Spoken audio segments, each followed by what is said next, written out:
libro de Apocalipsis que estamos estudiando, en el capítulo 1, versículo 3, dice: bienaventurado el que lee, los que oyen las palabras de esta profecía y guardan las cosas en ella escritas, porque el tiempo está cerca. Hay una bienaventuranza para todos aquellos que leen, que oyen, y no solamente que oyen, sino que ponen en práctica lo que dice la palabra de Dios. Y decíamos el día de ayer que en el libro de Apocalipsis todos los libros de la Biblia se encuentran y terminan. Y también recordábamos lo que dice Pedro: tenemos la palabra profética más segura, la cual hacéis bien estar atentos como una antorcha.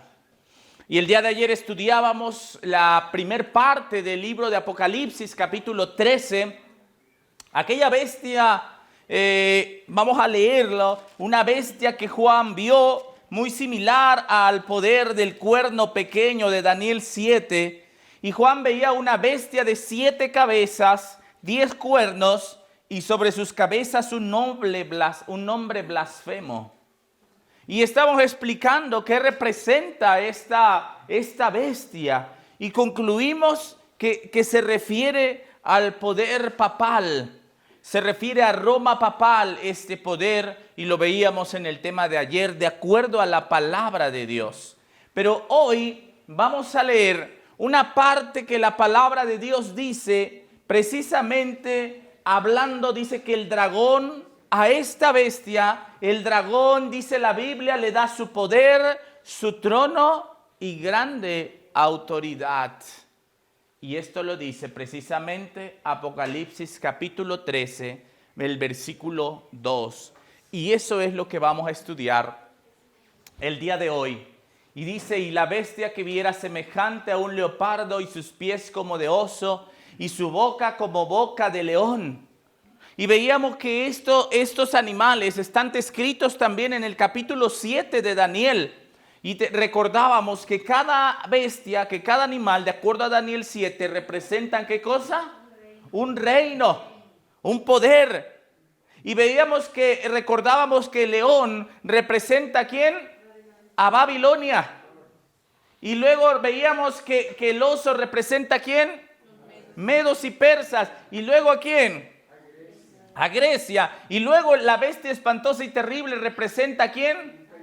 A Roma, al imperio romano. Y esta bestia, la última o la que ve a Juan en Apocalipsis 13, trae una mezcla de todas ellas. Y hay algo: estos animales o estos imperios fueron los imperios que persiguieron al pueblo de Dios. Fueron imperios que cuando estuvieron en su poder atacaron al pueblo de Dios. Y podíamos retroceder mucho más atrás. ¿Cuál fue el primer imperio que atacó al pueblo de Dios? ¿Recuerdan? El primero. Podemos retroceder hasta Egipto. ¿Recuerdan?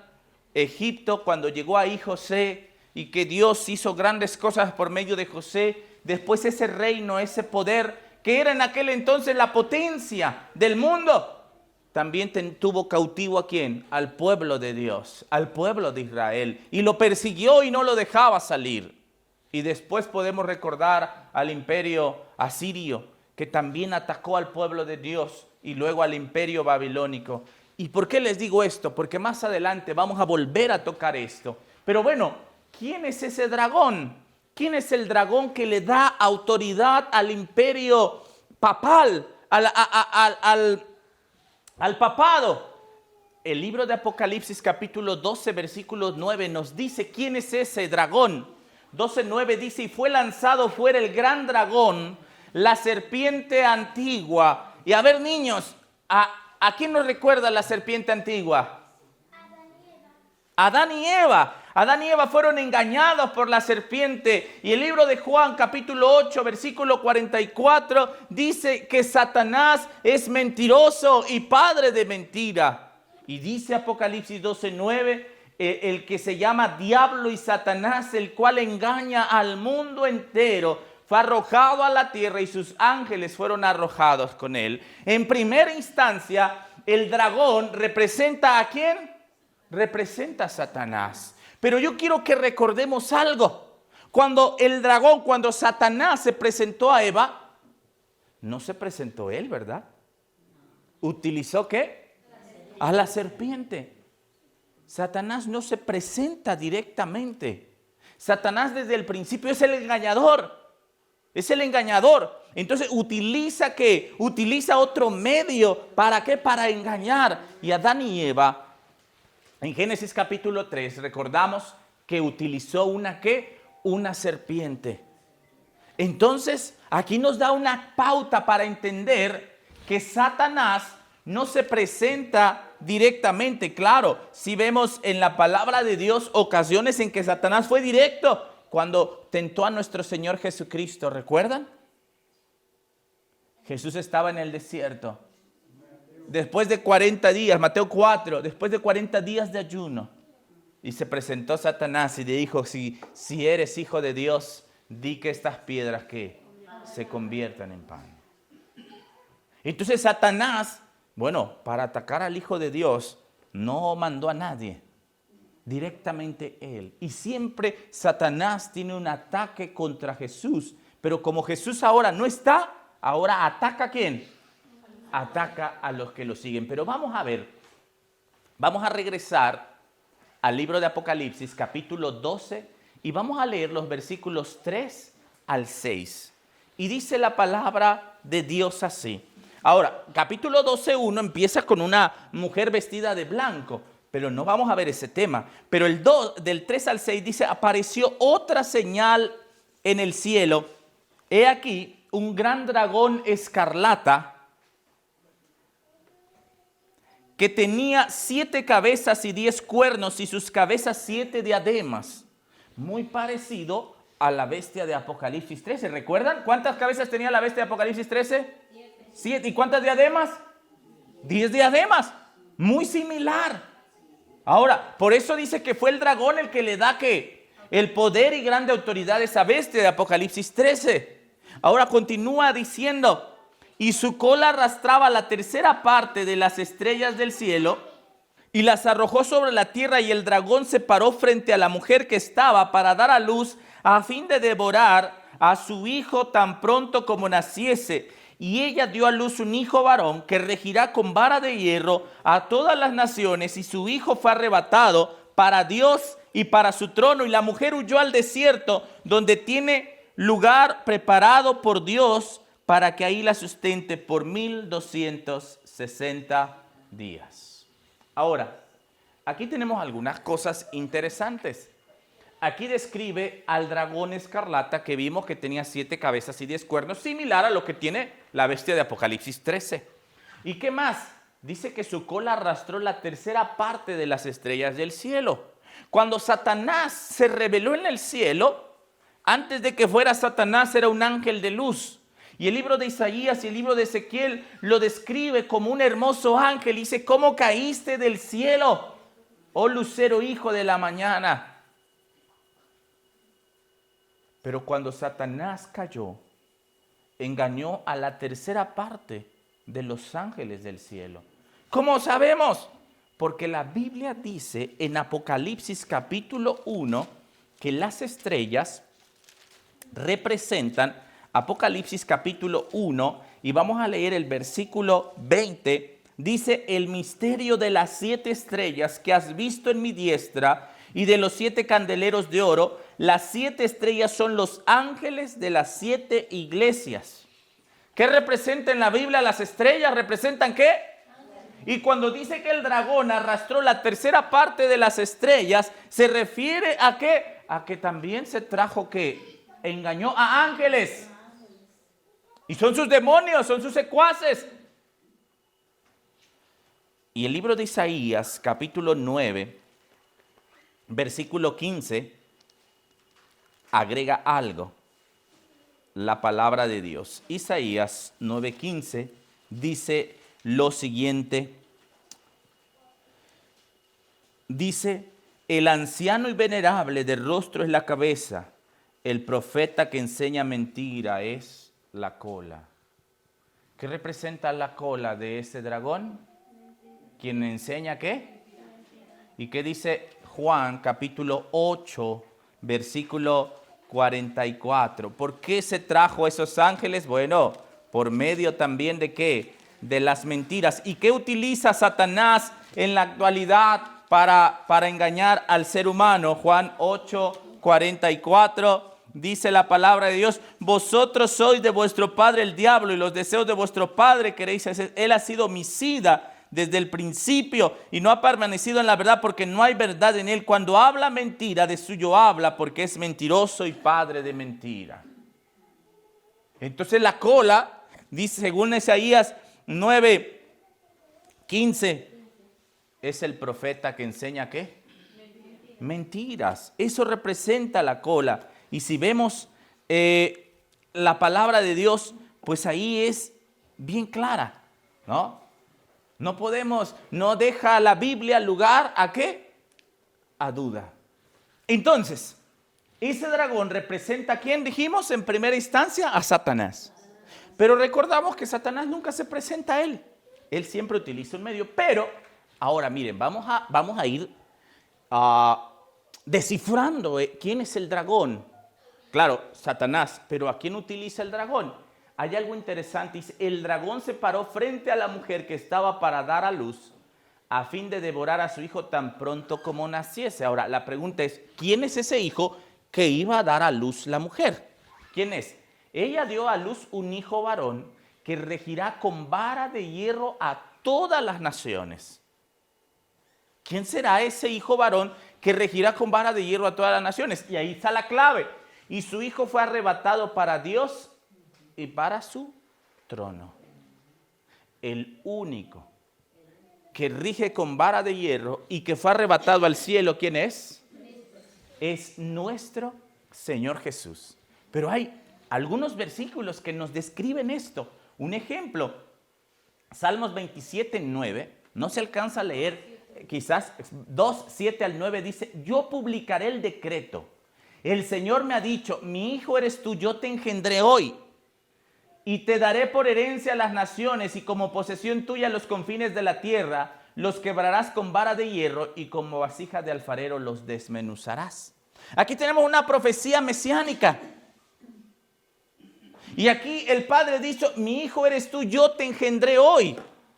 Y aquí está la profecía y el cumplimiento está en el libro de Hebreos capítulo 1. Y ahí se cumple y nos enseña que ese hijo que nace es nuestro Señor Jesucristo. Hebreos capítulo 1, versículo 7 y 8. Ciertamente de los ángeles dice: Él hace a sus ángeles espíritus y a sus ministros llama de fuego. Mas del Hijo, ¿quién es el Hijo? De Cristo, que dice: tu trono, Dios, por el ciclo de ciclo, cetro de equidad es el cetro de tu reino. Has amado la justicia, dice el nuevo, y aborrecido la maldad, por lo cual te ungió Dios, el Dios tuyo, con óleo y de alegría más que tus compañeros. Y dice el versículo 13. El versículo 5 dice: porque a cuál de los ángeles dijo Dios jamás: mi hijo eres tú, yo te he engendrado hoy, y otra vez yo seré el padre y él me será a mi hijo. Aquí está claro el cumplimiento de esta profecía de Salmos capítulo 2. Esta profecía se cumple cuando dice acá que el hijo fue arrebatado para Dios. ¿Y para quién? Y cuando Jesús ascendió al cielo, nuevamente se cumple, y se cumple la misma oración que hizo Jesús en Juan capítulo 17: Padre, glorifícame con la gloria que tuve contigo antes que el mundo ¿qué? Fuese. Y Jesús entra nuevamente al cielo y el Padre nuevamente le otorga un lugar. ¿En dónde? En el trono. También lo vemos en Apocalipsis 19, 13, 15 y 16, que dice que Jesús regirá con vara de hierro. Ahora, entonces, ¿qué quiso hacer Satanás cuando nació Jesús? De acuerdo a esta profecía, ¿quiso qué? Dice ahí: se paró frente a la mujer que estaba para dar a luz a fin de devorar a su hijo tan pronto como ¿qué? Pero ahora les hago la pregunta, o aquí está una pregunta. ¿Fue Satanás directamente quien persiguió a Jesús? No. ¿A quién utilizó?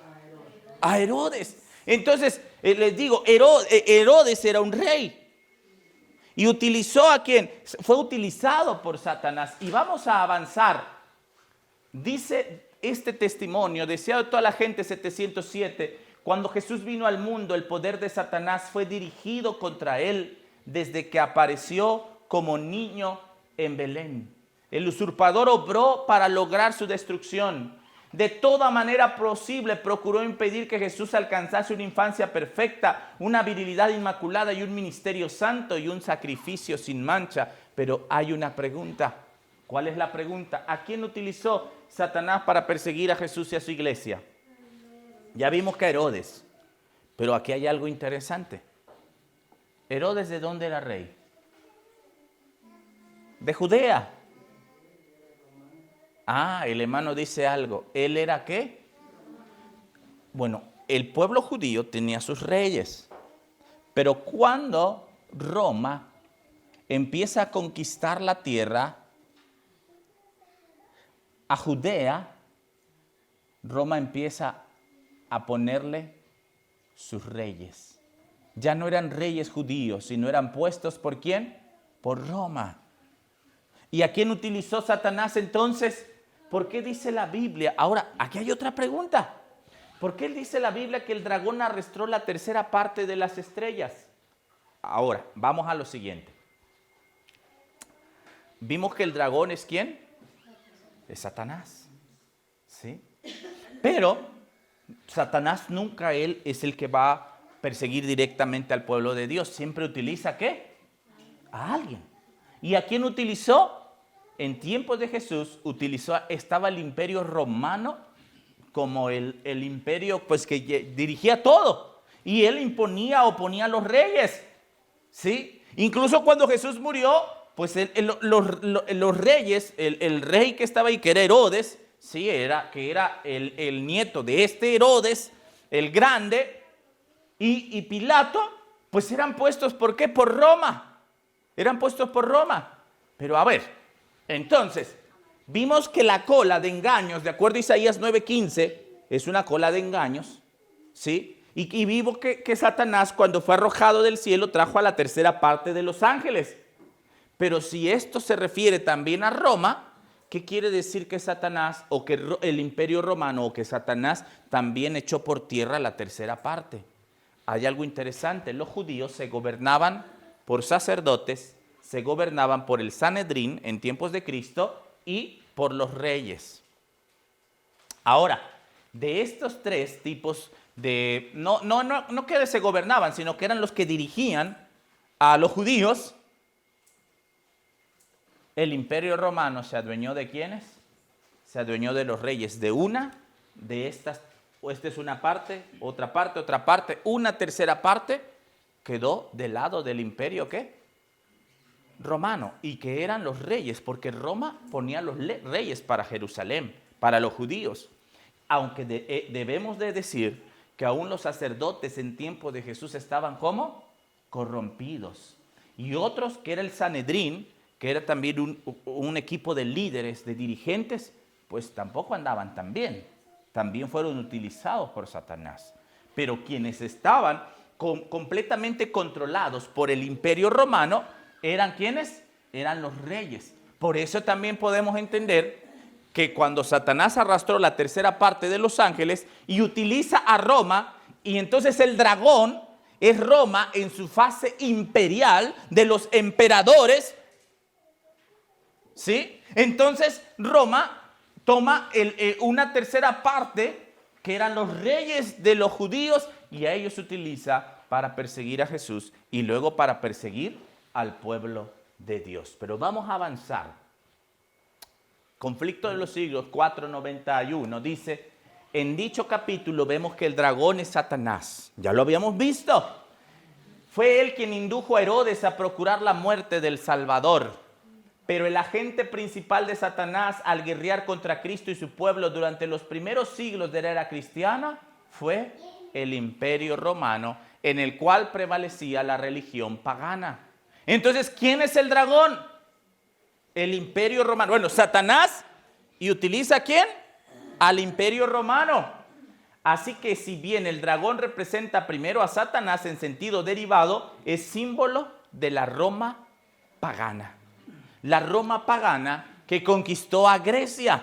Ahora, regresemos, vamos a retroceder un poquito. Daniel capítulo 7 y vamos a recordar brevemente cada uno de los animales. Y tenemos el primer animal que era ¿un qué? León. Un león. ¿Y a quién dijimos que representa? Babilonia. ¿Y de qué año a qué año reinó Babilonia? Del año 606 ¿a qué año? 538. Y luego fueron conquistados, ¿por quiénes?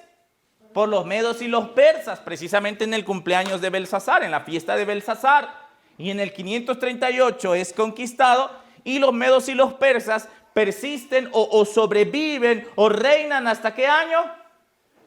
Hasta el 331 antes de Cristo, cuando empieza o entra en escena los griegos, con su rey que se llamaba ¿cómo? Alejandro Magno. ¿Y los griegos de qué año a qué año están? ¿Recuerdan? 331 al 168. Y ahí entra la bestia espantosa y terrible que es Roma, que conquista a los griegos. ¿Sí? ¿Y Roma hasta qué año reina? Del 168 hasta el 476 después de Cristo. Esto quiere decir que cuando Jesús nació, quien estaba en el poder era el Imperio Romano, lo que llamamos o estamos llamando aquí como Roma pagana. Pero vamos a avanzar. Ahora miren, ¿por qué él dice que tenía 7 cabezas ese dragón? Y hay en la historia 7 naciones que han aplastado, que han torturado al pueblo de Dios. Y la primera es Egipto. Y después de Egipto tenemos a los asirios. Y hay muchas historias en Reyes y Crónicas acerca de cómo los asirios presionaban al pueblo de Dios. Y de hecho, llevaron cautivos. Y después de Asiria llegaron, ¿quiénes? Los babilonios. ¿Cuántos llevamos? 3. Y después de los babilonios llevamos ¿a quiénes? Y después de los medos, ahí están las bestias. Y después, Roma. ¿Cuántos vamos ahí? 1, 2, 3, 4, 5, 6. Pero falta una cabeza, que es la que ahora vamos a ver. Que es Roma, ¿qué? La bestia de Apocalipsis 13 también representa una de las cabezas del dragón. Pero vamos a ir avanzando. Aquí tenemos otro comentario que dice, en Apocalipsis 2 el dragón representa no solo a Satanás, sino también en un sentido secundario a Roma pagana. Ahora, yo les decía ayer que esto no es descubrimiento de los adventistas, no es descubrimiento nuestro.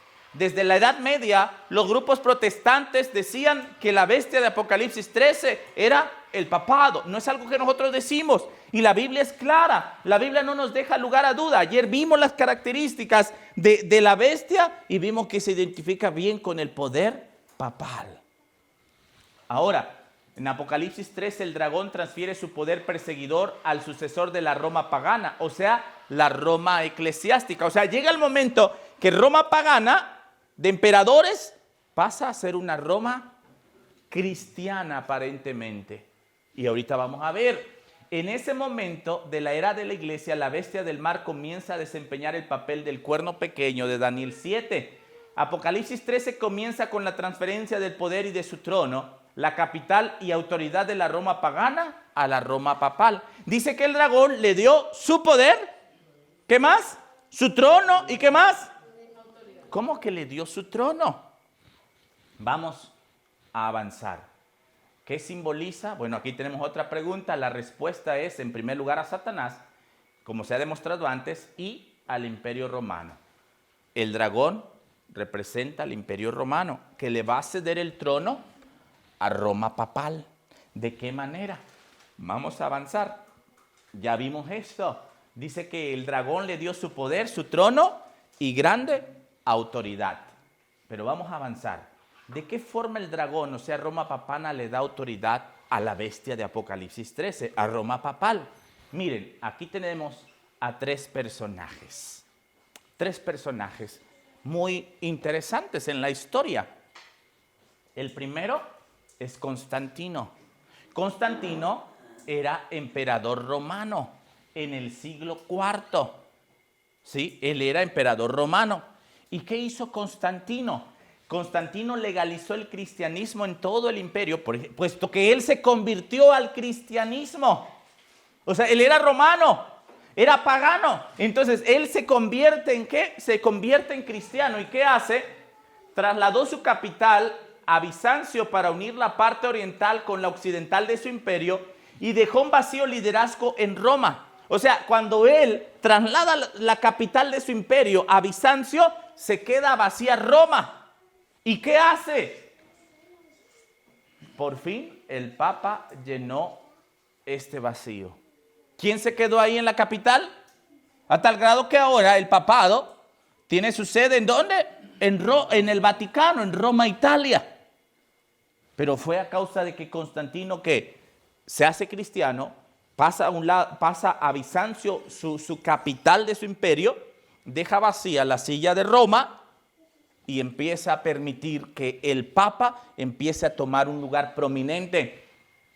Llegó a ser no solo un poderoso líder religioso, sino también una reconocida fuerza política en Europa. En el 538 después de Cristo, Justiniano, que vemos aquí, el emperador romano pagano asumió oficialmente al obispo de Roma el papel de defensor de la fe. Y entonces, ¿ahora qué hace Justiniano?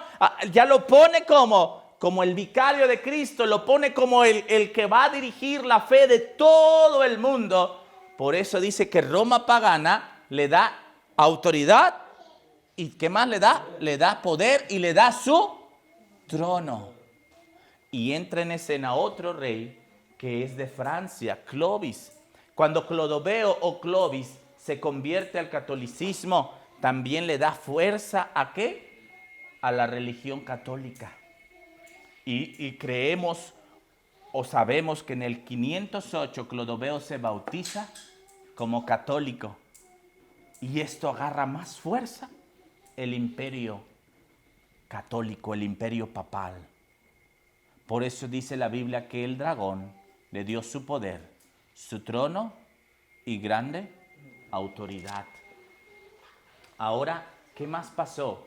Dice 13:5 de Apocalipsis. Se le dio boca que hablaba grandes cosas y blasfemias. Y el día de ayer vimos que son las blasfemias. El pretender ¿qué? Perdonar pecados. El siendo hombre, hacerse ¿qué? Hacerse Dios. Y se le dio autoridad para actuar por 42 meses. Y aquí tenemos esta gráfica. ¿Cuándo empezó la autoridad de Roma? Bueno, los 42 meses en Daniel se describen como tiempo, ¿sí qué?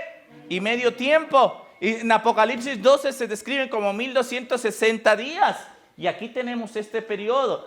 ¿Y cuándo fue? Aquí tenemos el mismo periodo en Daniel 7:25, Daniel 12:7, Apocalipsis 11:2, Apocalipsis 11:3, Apocalipsis 12:6, Apocalipsis 12:14 y Apocalipsis 13:5. Mencionan el mismo tiempo de supremacía papal, el cual empezó, que fueron 1260 días proféticos, que empezó ¿en qué año? En el año 538 y termina en el año de 1798. ¿Y qué sucedió durante ese tiempo de supremacía papal? ¿Qué hizo el papado? Apocalipsis 13:7. ¿Qué dice ahí? Se le permitió hacer ¿qué? Guerra contra los santos y ¿qué? Y vencerlos. Se le dio autoridad sobre toda tribu, pueblo, lengua y ¿qué? ¿Qué hizo Roma? Le entregó toda la autoridad. Claro, fue Satanás el que le entrega la autoridad por medio del imperio romano. Y ahí que empezó a suceder, queridos hermanos. Durante ese tiempo, dice aquí, los discípulos de Cristo habían de recorrer la misma senda de humillación, escarnio y sufrimiento que a Jesús le tocó pisar. La enemistad que contra el Redentor se despertara iba a manifestarse contra todos los que creyesen en su nombre. Y durante esos 1260 años, doquiera que fuesen, dice aquí, los discípulos de Cristo en busca de refugio se les perseguía como animales de rapiña. Y el pueblo, durante ese tiempo, el verdadero pueblo de Dios, los que leían la Biblia, los que guardaban el sábado como los valdenses, fueron perseguidos a causa de ¿qué? A causa de su fe. Y dice ahí que se les perseguía como ¿a qué? Como animales de rapiña. Se vieron pues obligados a buscar escondite en lugares desolados y solitarios. Apocalipsis 12 dice que durante esos 1260 días o 60 años, la iglesia huyó al desierto. Y el pueblo de Dios fue perseguido, fueron apedreados. Dice Hebreos 11, 37 al 38, aserrados, puestos a prueba, muertos a filo de espada, anduvieron de acá para allá cubiertos de pieles de ovejas, de cabras, pobres, angustiados, maltratados, de los cuales el mundo no era digno, errando por los desiertos, por los montes, por las cuevas, por las cavernas de la tierra. Y así esa autoridad que Satanás por medio de Roma pagana le da a Roma papal, la utilizó para perseguir al pueblo de Dios. Y todos aquellos fieles tenían que esconderse. Los cristianos se vieron obligados a optar entre sacrificar su integridad y aceptar el culto y las ceremonias papales, o pasar la vida encerrados en los calabozos, o morir en el tormento, en la hoguera o bajo el hacha del verdugo. Y aquí tenemos, hermanos, esa historia que esta persecución que mismo nuestro Señor Jesucristo predijo.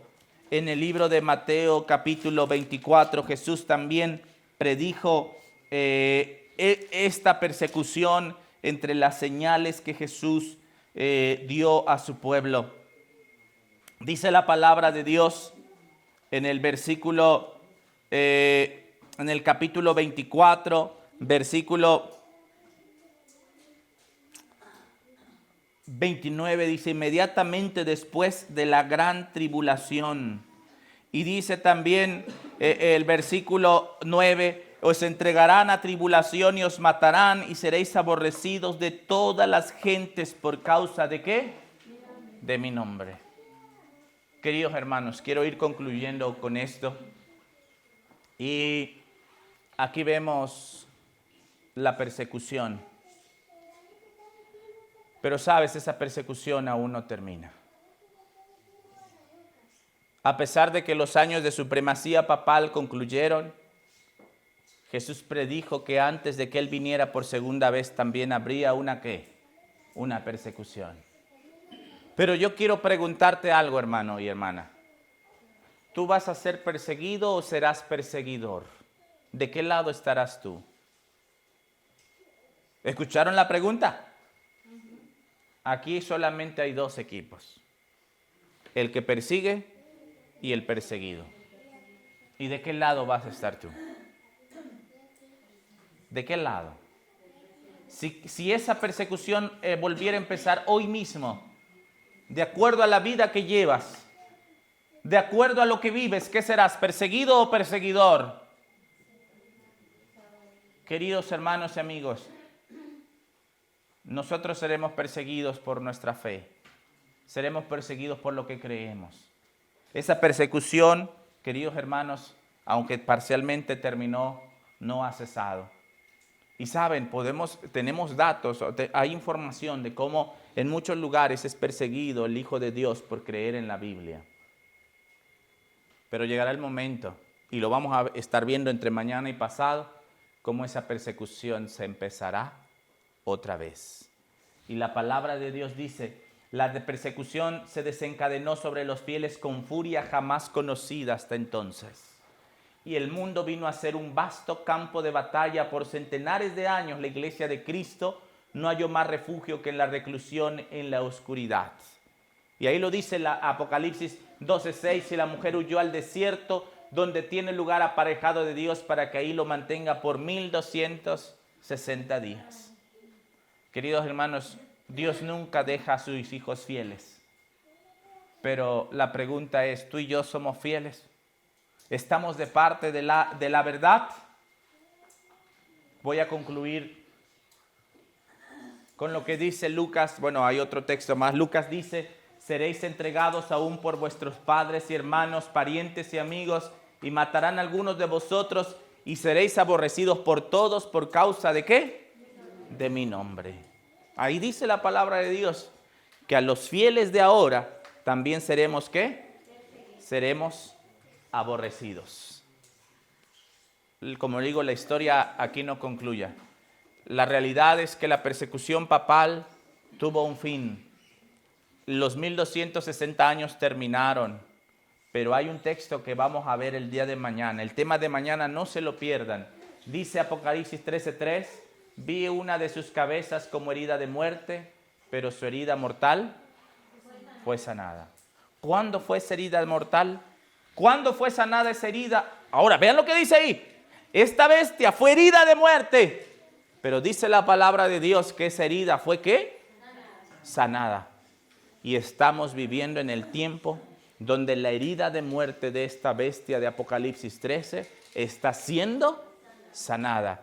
Y justamente mañana, en el mundo entero, empezará la elección de un nuevo papa. Y coincide con que vamos a estudiar ese tema de la herida mortal sanada de la bestia de Apocalipsis 13 que representa al papado. Mañana veremos cuál fue esa herida y cómo es que esa herida se está sanando. Así que no se pierdan el tema de mañana, que estamos hablando de la segura palabra profética, la cual hacemos bien estar atentos como una antorcha que alumbra en un lugar oscuro. Que Dios les bendiga. Amén.